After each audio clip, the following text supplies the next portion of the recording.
What's good, YouTube? Like, comment, subscribe. Let's go and get into this video. Birthed a stepper named Skrilla, who stamped his name in the trenches. On the flip side, YFG Fatso came out the south side of Chicago, a young demon with major motion and some wicked ties that had him marked by plenty op gangs. The smoke between Skrilla and Fatso is getting serious, and we will be breaking all of the information down in this video today. Imported smoke. Boy, Fatso, that boy bumped, but he in a whole lot of beef right now. He beef with like 3-4 different known people. Skrilla's decision to post up in Chicago's 79th Probably and Maryland more. area wasn't some my casual knowledge. music networking I ain't gonna move. say Rumors who or say not, he was but really with the Bloodhounds and also No Limit members like Big Op. Now, the Bloodhounds had some of the most active in the city, originally coming up from a set called Drill City, but way more dangerous than they were. These young demons gained the big name through their fallen member Bloodhound Lil Jeff, who was a real crazy serial before he got clapped while sliding on ops. When Jeff got hit up while sliding on Trap City, his cousin Bloodhound Q50 took up the family legacy and decided to take rap seriously. Man, I did not know they were rise cousins. happened with Skrilla's arrival in Chicago, so they bounded really well. Crazily, this partnership that would later drag the Philly rapper into fights he knew nothing about. The Bloodhound's connection to NLMB through Lil Bibby also adds another layer of gameplay that outsiders can't really wrap their heads around. YFG Fatso came out of the East Chatham section, a zone that moved way different from the average drill set in the city. By 17, he was already making serious noise, fresh off a discovery from Dirk's camp, leveling up off early fame from his track Go-Go, which he dropped at just 12. His link up with A Block, also known as 808 Mob, a GD set posted in Princeton Park around 88th and Princeton, instantly threw him in that fire with the Bloodhounds and their NLMB affiliates. This static ran deep. The tension between I don't get inherited beef. 808 Mob and NLMB wasn't new. It was legacy beef. 808 Mob has been stamped in the city as one of the OG GD sets. On the other side, NLMB, standing for No Limit Muskegon Boys, came up off a merger of renegade GDs, BDs, and Black P Stones out of 78th and Muskegon. Their most known branch, Drench Gang, where names like G Herbo and Lil Bibby are heavy. That crew and 808 Mob had been locked in for over 30 years. Fatso linking with 095 Mob only made his op list stretch further. 095 was into it with Bloodhounds for a long minute, so any kind of ties with them made Fatso a bigger target, especially while already clashing with NLMB. Fatso even talked about his issue with Bloodhound Q50 during a main Whoops interview. Boy, beefing with the whole city different. You can't move nowhere, but where you from? You know, damn, they're not even there. Crazy, you know? So with this little scum, do you feel like with I feel like he attached to the Q50 one, right? He's Q50 still alive. So do y'all got problems now based off that because of all of this? So would y'all be able to end that basically? Like would you and Q50 be able to in the bud? Action ain't going nowhere. Okay, this is okay. It is what it is. So, not right now, basically. Not right. Ain't no time soon. Y'all ain't whooping. Yeah, cause we ain't affected. So it's like, dang, yes, folk. When ain't cause the city will love to see y'all whoop together. Let's just start that. Cause y'all, what's going on right now? That's when I just say, like, damn, that shit had me an odd generation so much. It's like I'm seeing a repeat. Us back then, I'm like, hell no. It's really just like, look, ain't never gonna be satisfied. So that is what that is. You know, on some one-on-one shit on, that ain't for the internet, but that's me and you. That's just. They hit different. Now when Skrilla threw his flag with the Bloodhounds, he signed up for all the pressure that came with it, including war with 095 Mob. And it won't stay quiet for long. I ain't gonna lie though, Skrilla got shot with them though, so I could see how he done sided with them, clicked over them, however you want to put it. He got shot with them. And subs into full-blown war mode. Rumors say that the broad day hit on 095's own Boogie while he was posted with his family. That's some real violation. The hit was wild. Allegedly, Boogie's brother caught one in the back but still made it inside the store. Their moms got grazed in the arm. Boogie, he fell when the car pulled up, and that was it. The steppers hopped out, stood over him, and emptied the clip. It was cold, so cold the McDonald's shut down for good, boarded up like a war zone. Chicago's drill scene didn't just catch bodies, it even took out your favorite chicken spot. Lyric wars. The shift from block tension to real personal hate kicked off heavy when Lil Scoom and YFG Fatso started going band for band over jacked lyrics. Scoom, a burly boy who rocked tight with NLMB, dropped Nightcrawler, one of his biggest moves, clocking close to 5 million views. At the same time, Fatso started pushing a track that had nearly the same bars and beat, so the trenches were confused on who really cooked it first. That's been going viral. You dissed Bloodhound Lil Jeff in the song. Where did all this situation come from? Where did all of this first derive from? Man, that came from the stupidest shit on earth, from like lyrics, bro. So it's not a real beef. It wasn't even like. It was lyrics shit, bro. Like I'm a real about music crazy. Or like me personally, he was a matter of lyrics. Beefing over music. It's crazy. Shorty, dark skin old shorty, it's a Scrum shorty. He was mad over lyrics for about a song. Scrum shorty, he was mad over lyrics about a song that I been had. You know Princeton freestyle. Yeah, fact. You know his Nightcrawler song. And I'm like, he calling about some lyrics, and I'm telling him like, blood, look, I been made that song like a year before I dropped it. All the songs that's viral and all the songs I got on my YouTube, I just started dropping new songs. All old as hell. Like I got hella songs. I got a big ass catalog for. So I'm telling you, like, gang, I been had this song before you. I know you took my lyrics for. Your homie was just on the phone with me and told me that you be in the crib listening to my music. He like, yeah, what you, bro? Why out? Because Odom had made a video and shit saying, Jordy, but I ain't gonna lie, yo, homie calling yo op, or they not even op, they mad about music. So at this point, they wasn't ops for real or whatnot. But yo, homie calling whoever you beefing with and telling him what you doing.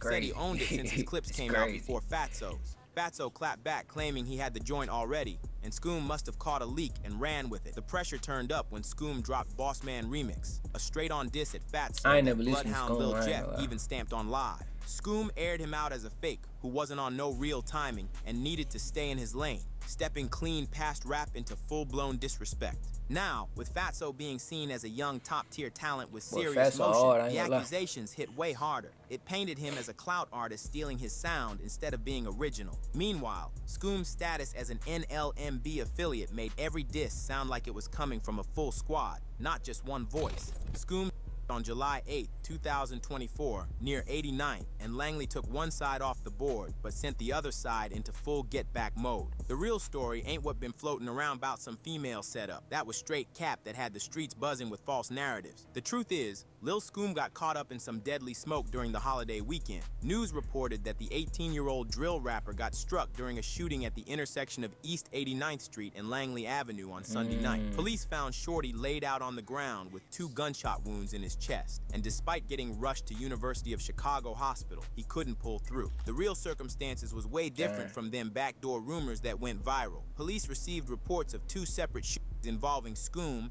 and another young stepper known as Lil Will. Have an idea for a business, I don't but know no idea I how heard to get about Lil started? Will. It sound familiar though. The 2 homies was reportedly together that night when they got into some heated argument with an unknown individual. The drilling happened shortly after that confrontation escalated beyond words. Will got found inside an Uber with gunshot wounds to both thighs, showing he caught some shots but both thighs is crazy. You can't walk. survived the encounter. He also got rushed to University of Chicago Hospital while Scoom was fighting for his life. Police said they spotted a possible suspect and tried to chase him down, but Shorty managed to escape before they could snatch him up. The camera footage and female setup story that had everybody talking turned out to be completely fabricated. No surveillance showed any woman lining Scoom up, no tinted SUV pulled up with masked and no backdoor operation went down like the internet was claiming. What really happened was 2 young steppers got caught in some street beef that turned deadly over an argument. The simplicity of the real story didn't satisfy the drill community's appetite for complex conspiracy theories, so the backdoor narrative took off and became accepted truth, even though it was straight lies. It was a video of them going in the house or Fatso sliding to shoot music vids with Risky Road right after Scoom's pretty much confirmed what everyone was thinking. Then he dropped Unusual Slender.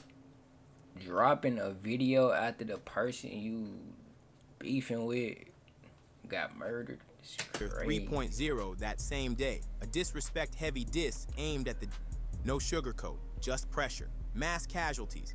The get back for Scoom's murder came loud, but let me correct some lies that have been floating around these streets. A mass did target Skrilla, Q50, and popular YouTuber Brandon Buckingham out. Yeah, this what I was talking about, where Skrilla got shot. I think they were leaving the studio, shooting the video or something like that. And the cameraman was right there too, and Skrilla had got shot. Inside Fort Knox Studios, but the timeline and specifics got twisted by internet demons spreading cap for clout. Back in September 2024, word started flying that Skrilla got caught up in some serious smoke with Bloodhound. Social media went absolutely crazy with claims that a studio got aired out, saying Risky Road, Bloodhound, CEO Hawkham, and Skrilla were all involved in some deadly shit. Folks was spreading stories that Skrilla got hit in Chicago while recording with Brandon Buckingham out in Bloodhound territory. Yep, that's what I heard. For those that didn't know, J.B. Bin Laden was close friends with Chicago drill originator L.A. Capone, who was tragically down early on in his music career at only 17 years old. When did you meet Lil Jeff? I really like his big brother. That's one of my best friends. Rumors had specific details that made them sound authentic. People were talking about shell casings, injuries, and retaliation plots. Hip-hop news pages started picking up the story, and X was going wild with unverified reports. For a minute there, even seasoned drill followers thought this was confirmed facts. All that turned out to be complete cap. The whole narrative was fabricated and started buzzing on X and various hip-hop news platforms without any real foundation. The story had people thinking it was legit for a hot second, until Skrilla himself popped out on Instagram Live, calm as ever, proving he was perfectly fine. That same day, Skrilla also posted a flick of himself on his Instagram story and linked his track, God Damn, to it, making it crystal clear he was good and still active. No injuries, no hospital visits, no drama. The entire mass shooting story was internet fiction that got out of hand.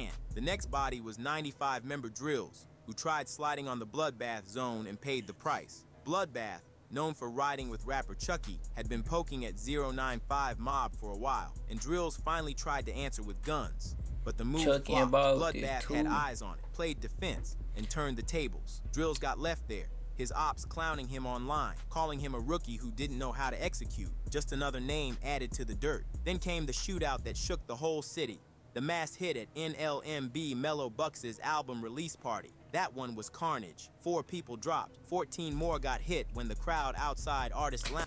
And after her release party, she just dropped a snippet dissing Fatso. Lounge in River North got sprayed. Straight mayhem. Just think about how many ambulances and cops would have popped up at the scene. Crazy. YFG Fatso's conflicts go way past his beef with Skrilla and the Bloodhounds. At just 17, he managed to create smoke with several different crews and rappers, including Lil Baby. The most viral incident happened recently during Lil Baby's Wham World Tour stop at Atlanta's State Farm Arena. Relvert of the Bloodhounds pressed Fatso backstage over their long-standing beef tied to fallen homies Lil Jeff and Lil Scoom. The whole thing exploded into a full physical fight that got leaked online. Vonoff 1700, who was there with Fatso, immediately hopped on Instagram Live afterward, claiming that his 17-year-old homie had handled the 24-year-old Vert. The internet ate it up, with posts going viral saying he let a 17-year-old whoop him. Bloodhound OGs had quickly stepped in to pull Vert away, else it would have been way worse. The leaked footage showed both fighters landing shots,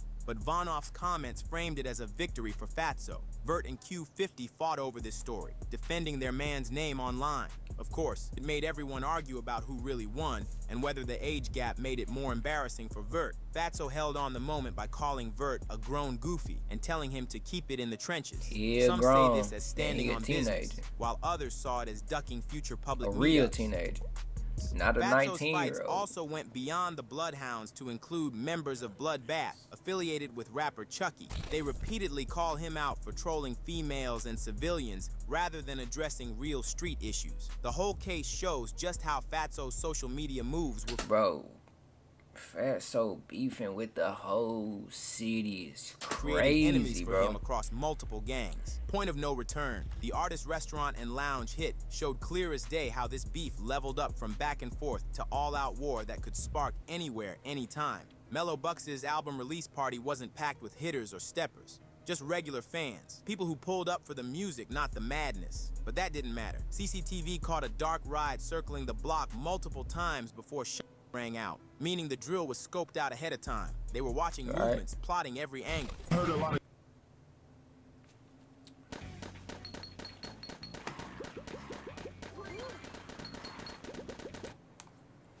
fire, and then and next thing you know is a whole bunch of police officers driving by fast, ambulance, fire and rescue. When the moment hit, the aired it out straight from the car while sliding past, dumping rounds and hitting 18 people in under a minute. 18 people in a minute? My God. And wait, 4 people died? 18 people got shot and 4 of them died. Didn't make it. Cops came out and said it was a targeted hit, not random, but they kept quiet on who the real target was. But anyone who's tapped into the streets could see the timeline. The slide came right after drills got left on the pavement, and fingers pointed to it being payback by his set, aimed straight at NLMB's circle. Then came Fatso's trolling. It wasn't regular disrespect, it was way out of pocket. He hopped on socials clowning the victims, saying, "Put his ass in the wood too," asking for red lighters to match the It hit a new low, no type of line left. Even Skrilla wasn't with it. Industry heads who were watching from the outside knew what was at stake. Fatso had star potential for real. Wordplay, image, energy, all there. But the street pressure was dragging him down. At 17, he had the skills to take off big, but his hands were so deep in war that the industry started seeing him as a liability. The people around them weren't helping either. The ones who should have been protecting the investment, locking in the bag, keeping the motion clean, were the same ones stirring the beef.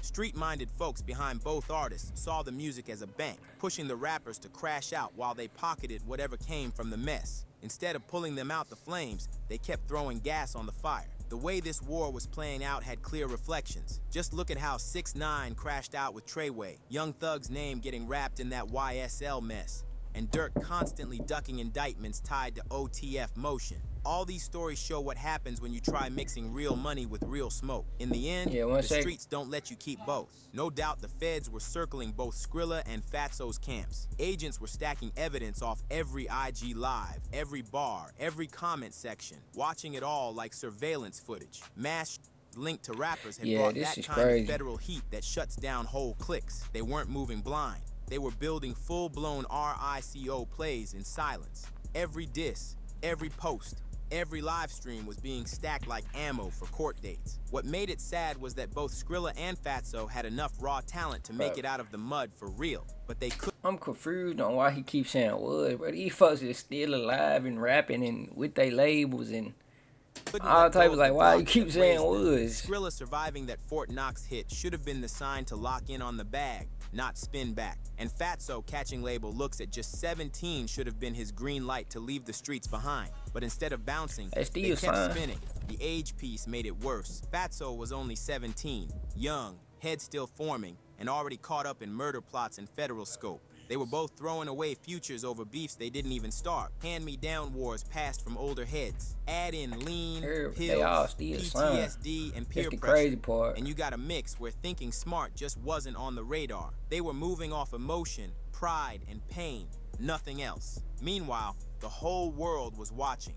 YouTube videos, reaction channels, overseas fans turning a real-life body count into content. This wasn't music anymore. This was street trauma turned into clicks and streams. But it's all on the internet, though. Every new diss song, everybody dropped, brought in more views, more hype, more pressure to keep it going. The ops knew it. The fans knew it. And the labels? They were backing away slowly. Now that the feds were locked in, both Skrilla and Fatso were moving under a microscope. Taps on phones, pressure on their homies, bank accounts flagged, socials watched daily. The same platforms that helped them blow up were the same ones helping build indictments. The game flipped on them real fast.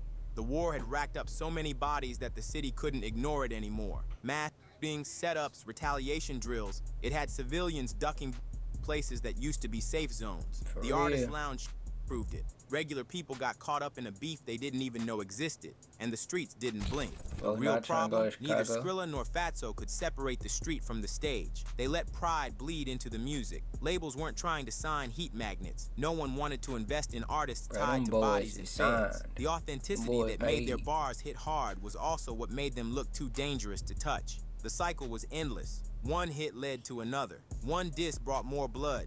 Every action I ain't gonna lie though. Labels really like that though. had a Them counteraction. getting in beefs peace, and all that the was it. attention. Both The sides had labels lost really people, root for that. felt They ain't pain, finna tell you and the stop for code real. said you couldn't let it slide. Letting it go Now if looked they like do weakness, tell you stop, that and in mean this world, they weakness really gets you rocking lined with up. you for What real. started as Wanna see imported you, smoke like- turned into a full-blown war zone. Like, Skrilla and Fatso's YFG beef got Fat. more vicious by the day. Became They pulled him regular. out. The feds built cases. I'm pretty sure Both you can go camps back looked trapped shit in a whenever you ride they want to, couldn't but stop even if they They wanted to. telling him, Out come here, on, get bread, talent let's doesn't do this, protect let's you. do that. Potential Stay doesn't away save from you. that. And the streets don't hand out mercy slips. Neither one of them looks ready to fold. But the walls are closing. More bodies gonna drop. Or the Fed's gonna snatch one of them up first. That's where real, it's though. headed. Every move counts now. And whichever one they make next might be People the gonna one that keep writes dying the and end of they the gonna go story. to jail, The hold streets on. are locked in. The Fed's loading up paperwork. And both Skrilla and YFG Fatso ran out of Paperwork time to heavy though, choose. for real. The stage or the Everything set. on the internet. Their next move decides if they walk away as legends, crash out as examples, or get booked as Rico trophies. One thing's clear. This beef got no breaks. Something's gotta give. If you like this video, click one of the windows on either side to watch a video. Y'all, Fatso beefing with the whole city, you know what I'm saying? Stay dangerous, you know. Hope everything go y'all way though, for real. Like, comment, subscribe. I'll see y'all in the next one.